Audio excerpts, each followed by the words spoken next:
even if in and of itself there's nothing wrong with this knowledge, it is something that can lead the people to believe something which is not permissible. Right? So it might eventually, so if the people become involved with this knowledge, it might eventually lead them to believe that the stars have an influence upon the affairs in the creation. And the Shaykh says, because it's a wasila, because it's a means that could possibly lead to that eventuality, then people like Qatada and Sufyan bin Uyayna, they prohibited it from the angle of cutting off the roads and cutting off the avenues towards that which leads towards evil.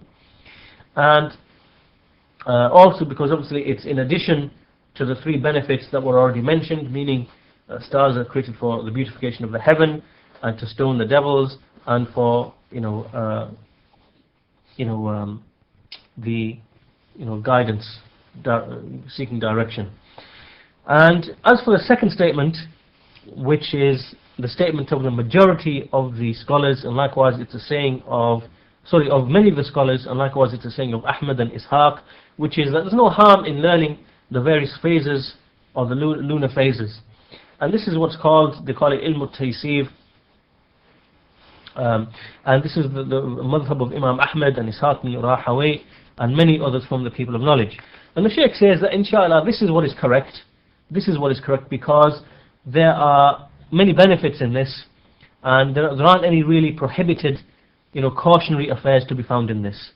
The Shaykh says rather what is prohibited is actually learning the knowledge of ilm-ut-ta'thir, which means knowledge of the influence of the stars upon the worldly affairs. And this is what we understand by the word astrology in the English language. Astrology basically means how the constellations and the stars, how they influence affairs in the worldly life. So this is a thing which is prohibited, which is to believe that the stars have an influence and an effect upon the creation, and this is prohibited. As for knowing the various lunar phases for the angle of the various benefits that arise from that, without at the same time believing that there is any effect of these stars upon the earth or upon the worldly affairs, then there's no harm in this. And the scholars, the Shaykh says, the scholars have never ceased to learn it and to teach it and to the people in order, due to the many benefits that it contains. And the Shaykh says that this knowledge of ilm-ut-ta'thir, which is the prohibited astrology, this knowledge itself is divided into three types, and all of them are prohibited, and some of them are more severe than others. As for the first,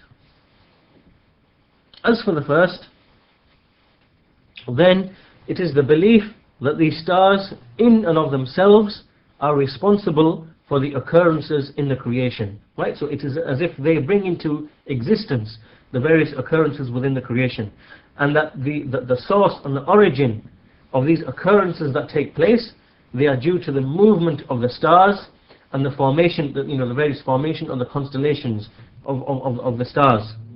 And the Shaykh says that this itself is the belief of the Sabi'ah, or the Sabaeans, and in essence this is something that entails a rejection of the Creator subhanahu wa ta'ala, and the belief that these stars are the ones that originate and bring into existence these events and occurrences, and that these events and occurrences occur as a result of the various formations of the stars and the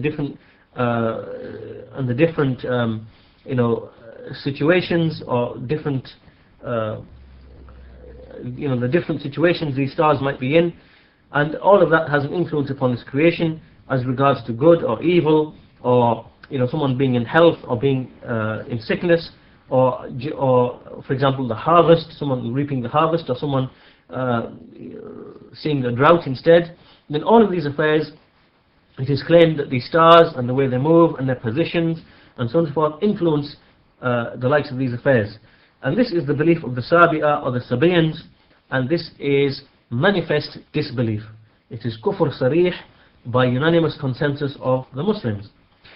The second type is when it is believed that the stars in and of themselves do not cause or bring about these events or occurrences upon the earth, but rather it is believed that they are just a means, that they are a means or a cause that Allah has placed in the creation, that it is Allah Himself who in reality causes these affairs to take place, but he has made the stars to be a means. Right? He's made the stars to be a means.